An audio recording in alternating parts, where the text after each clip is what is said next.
a je festival. Chantenar, a je festival. Chantenar, a je festival. A je festival. A je festival. Hello, and welcome to the Awakened Winners podcast. I am super excited to be introducing my guest, Liz Young, today.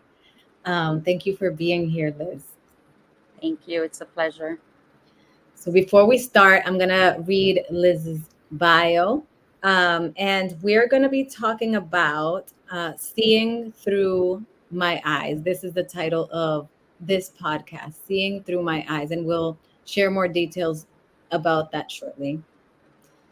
But Liz Young is a 44-year-old mother of two wonderful young men. Her oldest is 20 and her youngest is 16. She was merely 27 years old when her youngest came into the world, and little did she know that he came to teach her a lesson about resilience, independence, and to never give up despite all of the obstacles life may throw her way. Her son, Alex, was born with leber's congenital amaurosis, Yes. is that right? Yes. Which is a condition that causes blindness. Alex's early years of life taught her so many valuable lessons that had her questioning her faith in God and life itself. Yet the many obstacles she faced throughout the years have helped her learn how to become a strong advocate for him and his brother. It's also taught her how to fight for whom you love.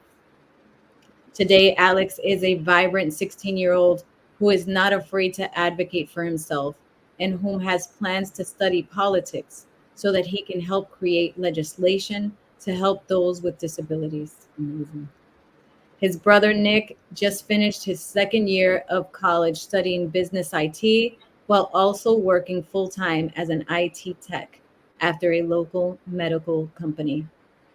Her children are her world, and her goal in life is to continue to raise them to be beautiful people, people who have wonderful things to contribute to our society. Amazing. I love it all. Thank you for being here. Um, and so I want to start by speaking about this title, like seeing through my eyes. What does that mean to you?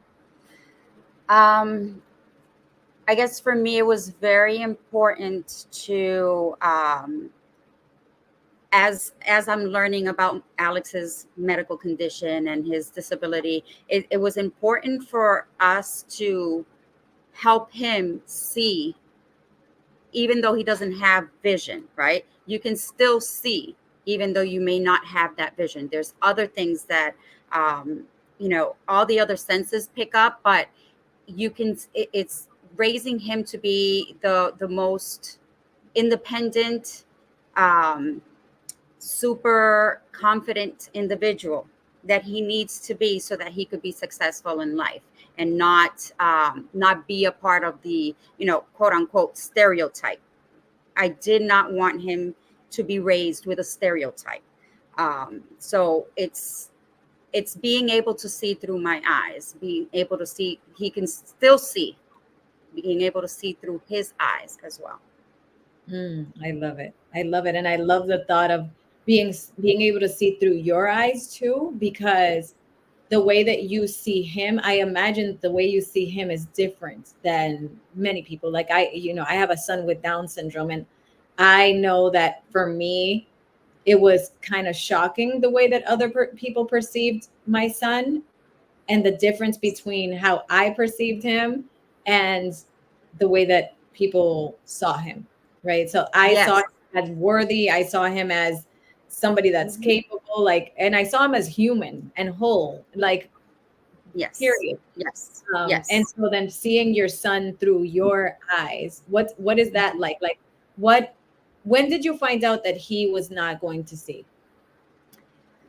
Well, I would say that so many things started happening. He came into this world with a kidney condition as well. So we were working on that, but I started to notice that he wasn't focusing on my face. He was about 3 weeks old and still not focusing on my face or on anything. And then he started having what's called roving eye movement. So his eyes were just like twitching.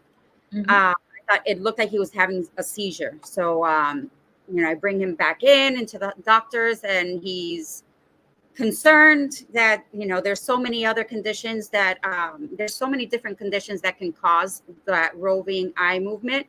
And, we started right away into Children's Hospital, seeing our local ophthalmologist, who actually, Dr. Eagle, from Tallman Eye.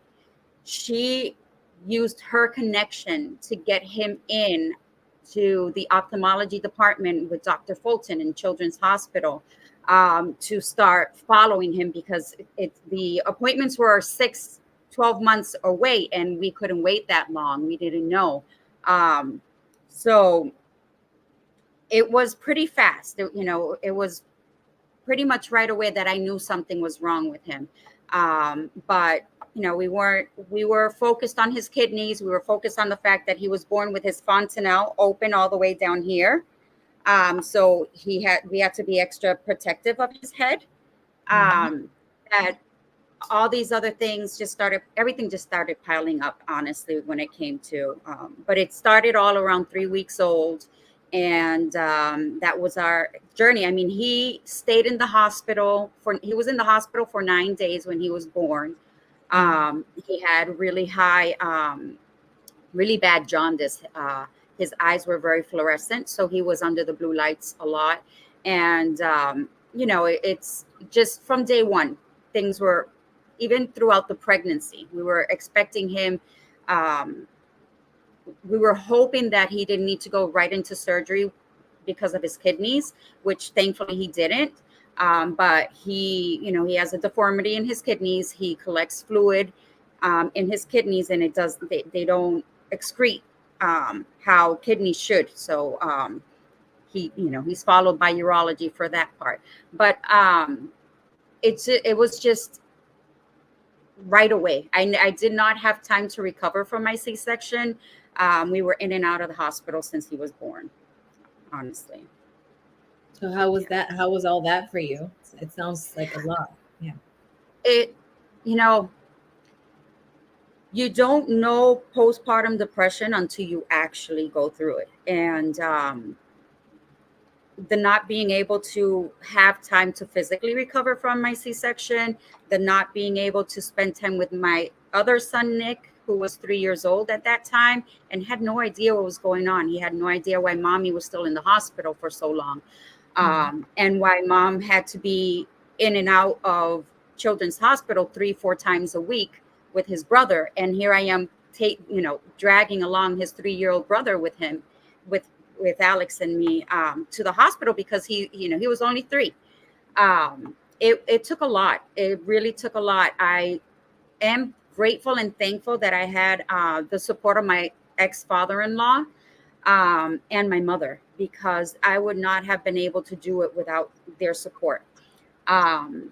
Unfortunately, my ex-husband was not much, did not partake much, because he saw Alex as, well, this is your fault. This is happening and it's your fault. So when I say you don't know postpartum depression until you actually go through it, you don't. I was crying nonstop all day long. I didn't sleep. Alex didn't sleep. It was very, very hard. I had to stop working. And focus my time on him. And that, it brought Nick into like the back seat. Like Nick, I had to put Nick in the back seat and focus on Alex. And that affected Nick a lot too. Right. It was that first year and a half before we actually had a full diagnosis, took a toll on my family. It's also the reason why the boy's father and I ended up getting divorced, because he couldn't handle it. And he left me alone, like I said, to deal with all of that. Mhm. When you have doctors sitting asking you to sit down because they are going to give you such shocking news, right? um, and you're like, no, what's going on? And they ask you to sit down because they're going to tell you that there are certain conditions that will cause those roving eye movements, and then his muscle tone was very stiff. um, and they tell you, he may have a tumor in his eye, he may have a tumor in his brain, he may have a tumor in his stomach. We need to send him to have a full body MRI, CAT scan. We need to look for all these things. That's not something you want to hear when your baby's only 3 weeks old. Right. So, I know I said a lot there, and I kind of went, from when he was 3 weeks old to, but the postpartum depression, I begged my mom, please never leave me alone with him, because I wasn't sleeping. I wasn't eating. I wasn't fully recovered. I did not trust myself being left alone with him, Yeah. because I felt like I had gone into such a dark place in my life too, that I could not be alone with him Yeah. You were at scared. that time. You were scared. Yes. And to me, that, sometimes we fear like how we're gonna be with a person, right? Like what's gonna happen, like if I'm not well in my mind. But that Mhm. fear also says how much you love that person. Because if it didn't feel fearful, it would mean Mhm. that the person didn't matter. Yeah. Like if it Yes. felt like, oh my God, these thoughts I'm having, these are good ideas. Mm. That's a different energy than just the thought of something is freaking me the hell out. Never mind Yes. anything else. And I will do anything to protect this child, even if it means I'm going to ask somebody to support me, to be here for me during this time so that I get better and I'm able to focus on taking care of him as best as I can. Oh, yes. Yes. I just wanted to offer that. It's true. I mean, it's important to have a community. You need to have your natural supports. That's what we call them, because you need to have moments of respite so that you can try and recover, so Absolutely. that you can continue with the journey, because it's going to be a lifetime journey. It doesn't end when you're a parent of a child with special needs. It doesn't end when they turn 18. It continues. It's a Yeah. life journey. Yeah. Yeah. Yeah. Yeah. And I totally get it.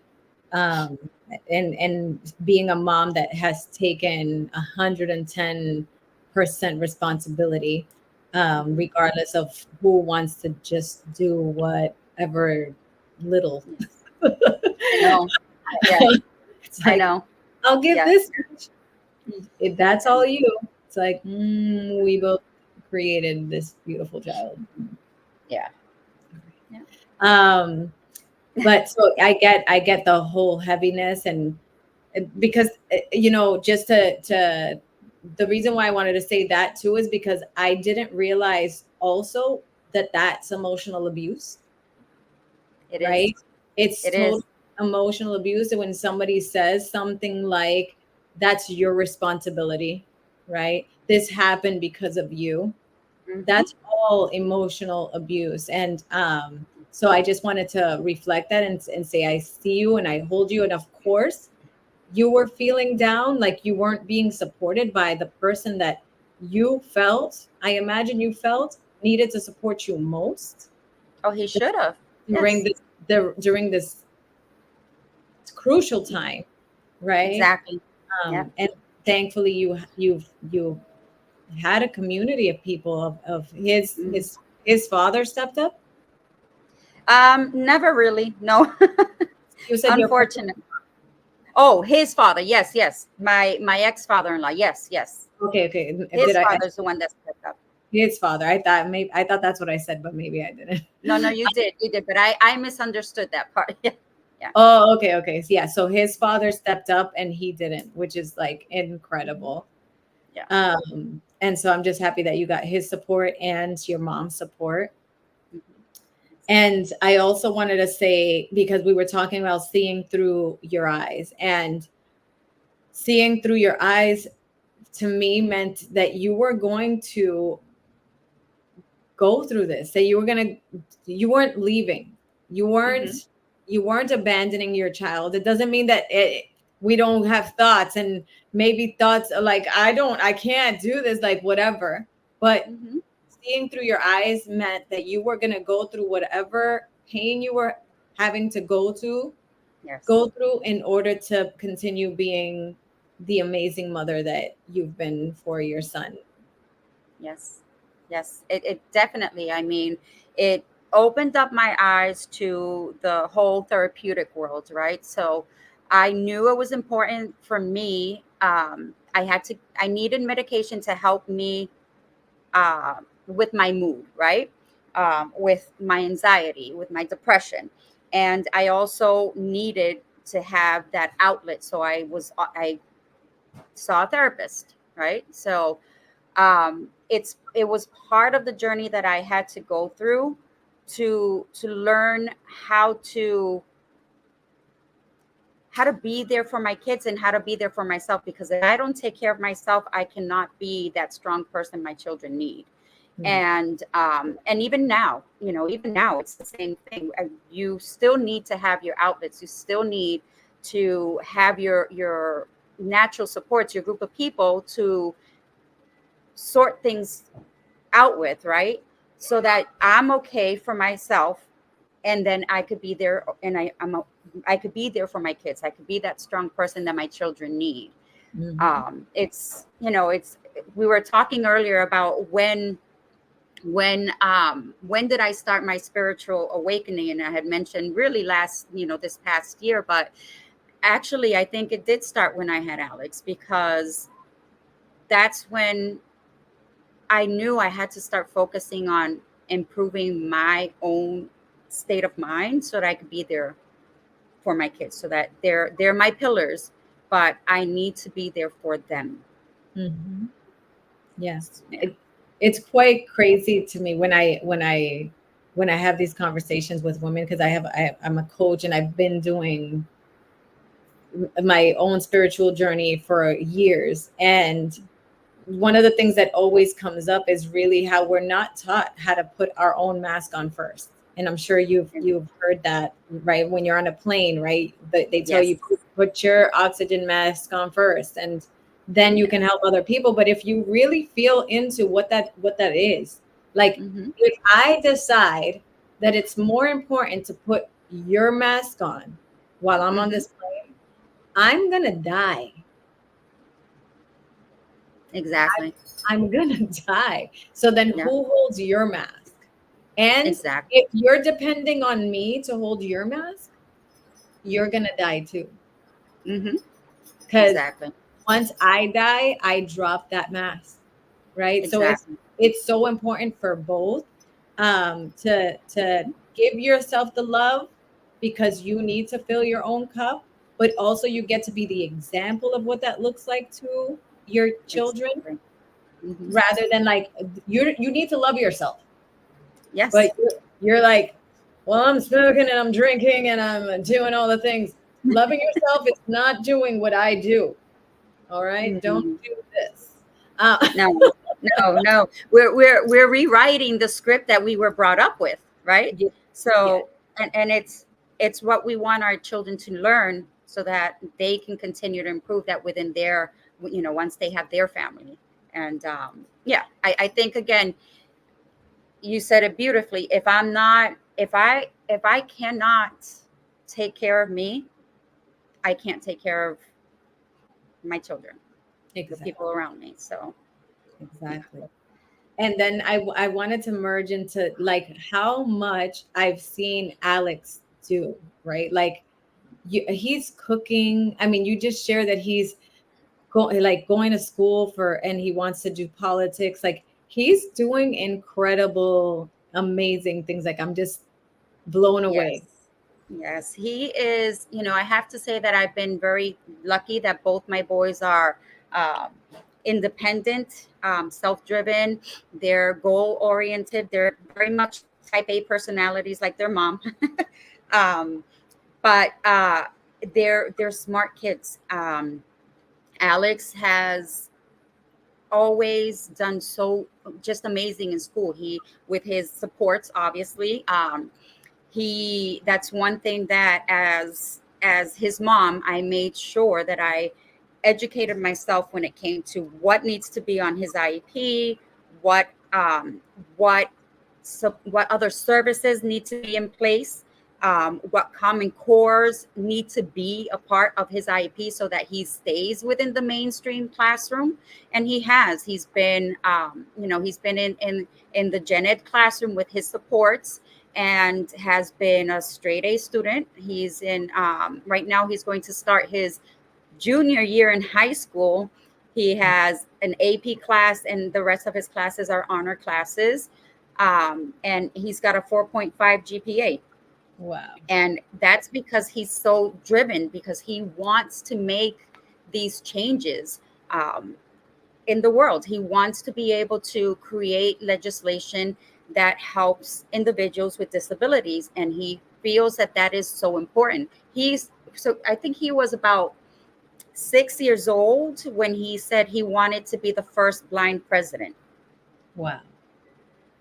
He Wow. can, and he can. Absolutely.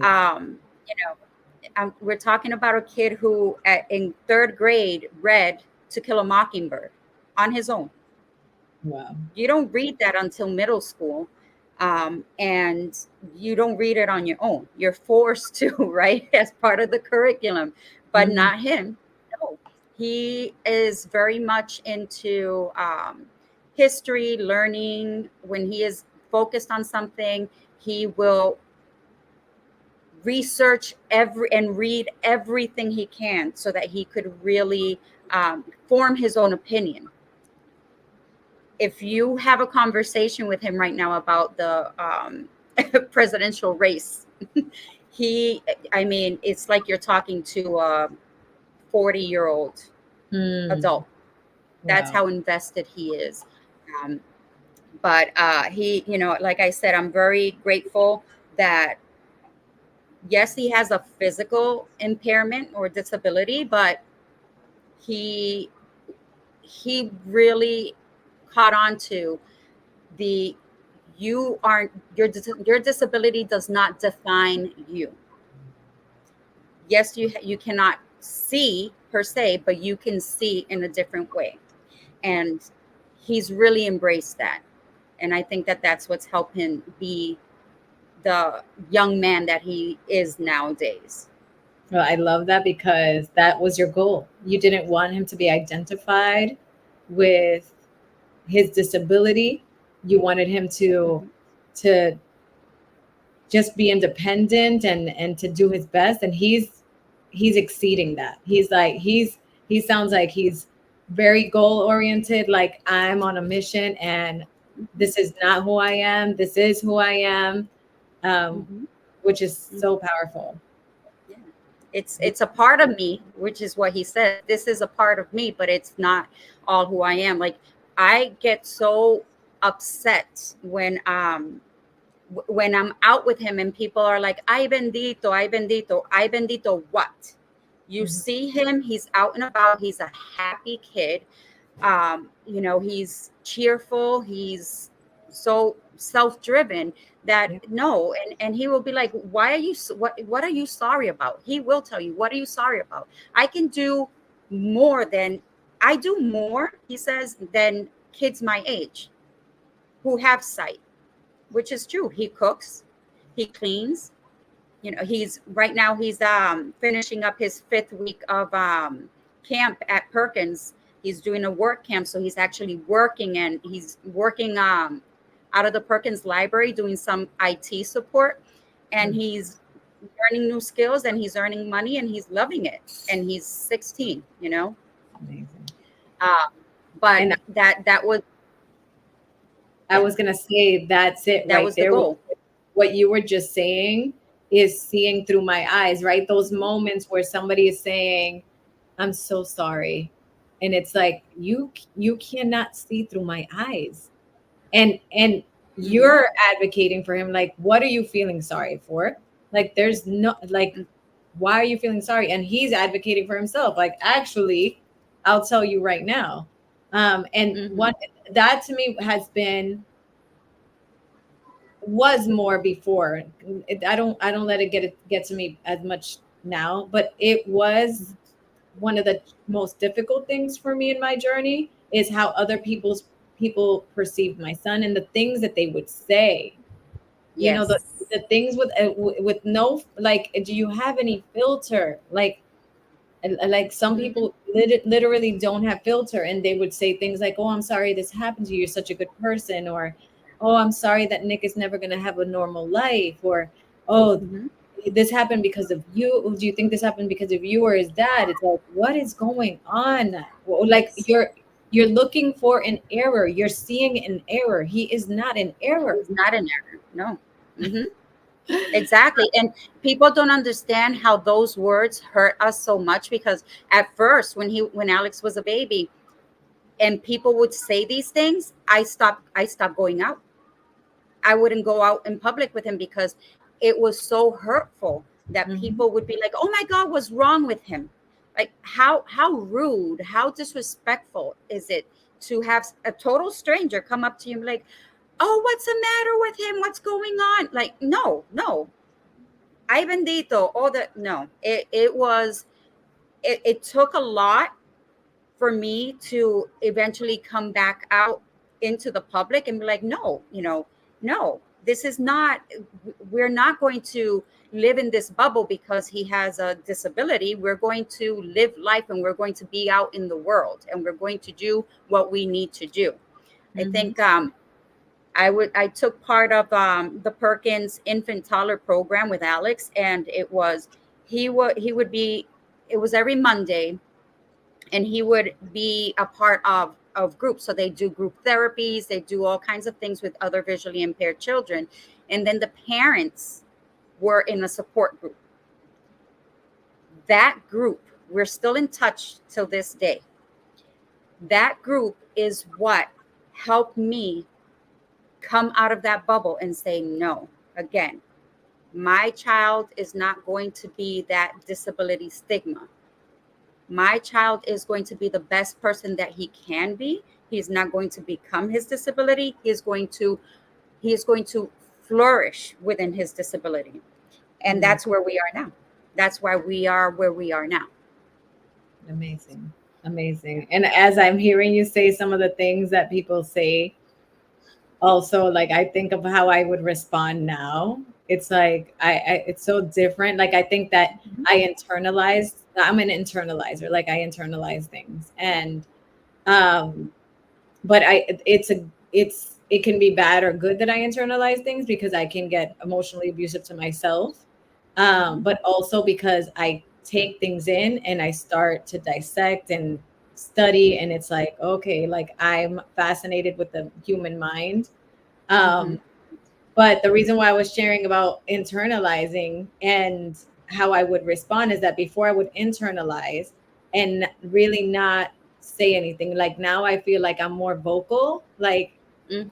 Like, if somebody would say something to me like, "Ay, Dito, espérate un momento." Uh-huh. Uh-huh. Like, espérate un momento, este es mi hijo, y no sé cómo Mhm. tú lo estás viendo, pero por favor no esté proyectando negatividad a mi hijo. Like, Uh-huh. and for the Uh-huh. people who know Spanish, it's I would say, excuse me 1 minute, because Mhm. you're not seeing my son for who he is. You're Mhm. projecting some negativity, and it's just not going to be allowed. It's just not going to be allowed. Exactly. Um, Exactly. Boundaries is something we were talking about before this call, and Mhm. learning what boundaries are is, like, so important for ourselves and for our kids, right? Like, Yes. to protect, like, absolutely not you. Mhm. I have my guard up for this child, I have my guard up for myself. uh Mhm. is so important. It Oh my God, is. so many good It so is. It is. good. And it it's good, like I love this dialogue that we're having, because it's, we've been on similar journeys, right? Mhm. Our journeys are very similar. There's a lot of similarities within it, but they're different, right? Because we're talking about different types of disabilities. But again, it's not the disability, it's the child. It's like what I've seen you do with Nicholas, um, and how he's such a happy young man. He is he's just so outgoing within himself that I love it. I love it. And it takes a lot. It's the years of learning how to speak up for yourself and for your child, and not being with the, oh, yeah, that burden of that other people put on you, right? Because that's where we set the boundary, is you don't burden me with your lack of information and your lack of understanding what's going on, because my child is a happy child Mhm. and is exceeding, and Yep. he's exceeding because he has his goals, and you're not going to bring us down with your lack of knowledge of what's going on anyway. So And if happy is all he is for the rest of his life, that's okay. exactly. Like, he doesn't have to meet any standards to be worthy, right? And then I wanted to share my book, because I always share my book. It's because this is like where we're leading is to the title, The Awakened Winners, We Already Won. Like, that Yes. to me is everything, because I realized that people didn't perceive my son as a winner. He wasn't a winner to them. It was like, right when they're seeing your son, oh, they thought you're perceiving him as a loser. Like, he's a loser. Yeah. He's not a Yeah. loser. He Like if won. he exactly. Everybody contributes something different to our society, right? And people have to stop making the like setting the expectation of, well, if this person doesn't bring this to the table, then they're not contributing. No, everyone contributes what they can. Mhm. And if it's their happiness, if that's what they're contributing, so that they spread their joy and happiness, then I'll take that any day over Yeah. someone who is negative and always looking at things in the most repulsive type of way that someone can in life. And again, I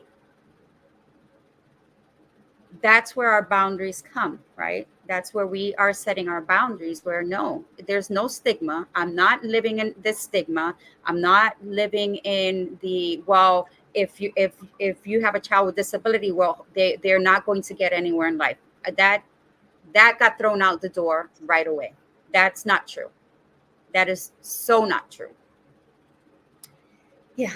I love it. I love it. I love it, because that again, I just want to keep highlighting this title that we actually came up with right before we started this call, is like, seeing through my eyes. Like, what a warrior, right? We become warriors for our kids. Not that we don't worry, because they both sound the same, right? We worry too about certain things, but we become most of all warriors, and we put this stick on the ground, and we're like, okay, there's a mission. We're gonna go on a mission, and Hmm. it's gonna be amazing. I am gonna lead this, and we're gonna do some things. We're Yes, gonna do some things. exactly. And Exactly. you have done such like you. And I wanted to highlight also that I hear you every time I speak about Alex, you Hmm. mention Nick. Yes. You like to include both your children. I imagine you ensure that, so that nobody feels like one's getting more attention than the other, or that you Yes. see one less than the other, right? Seeing through your eyes means I see you both, and you both matter, and I love you just the same, right? Hmm. And so Although they might not agree, right? They always say that, one is the favorite and the other one, I'm like, no. but it is. And I had to learn that the hard way, because I know that for many years Nick felt like he was ousted, right? Because I at first I had to focus so deeply on Alex. He had so many different medical things going on as well. And I didn't want that for him. So when I was completing my master's, I had to do one of my group project, and the project that I was putting together was trying to form a support group for siblings of children with special needs, because they're often felt like they're in the back, in the shadows, and we as parents don't do that on purpose. It's sometimes it's there's just so many things that are just so overwhelming. And I know that he still feels like that. I know that that's something he and I till this day. It was never my intention to ever have him feel like he was in the back seat. But that's something I'm working on right now with him, and that's why I will always include him, because he is a part. It's my family. It's the three of us, right? He is a part of his brother's journey. Right. Right. I'm wondering, what did you do with that? Like, the project, did that become a program, or are you, because that sounds amazing and important. So I was going to start it off with the TBI in Lawrence Public Schools, and then we didn't get to really. It's hard to really have parents come in this community that we're in. It's hard to have parents of children who have visual impairments um, take part of any of it. It's That's the experience that I've seen. I know that the TBI would try and connect me to some of the parents so that I can help talk to them about my process of the things that I've been through with my son. Um, and they have been very hesitant. It's not, they're not so welcoming. They're and it's not on purpose either. I think, again, everyone's process is different.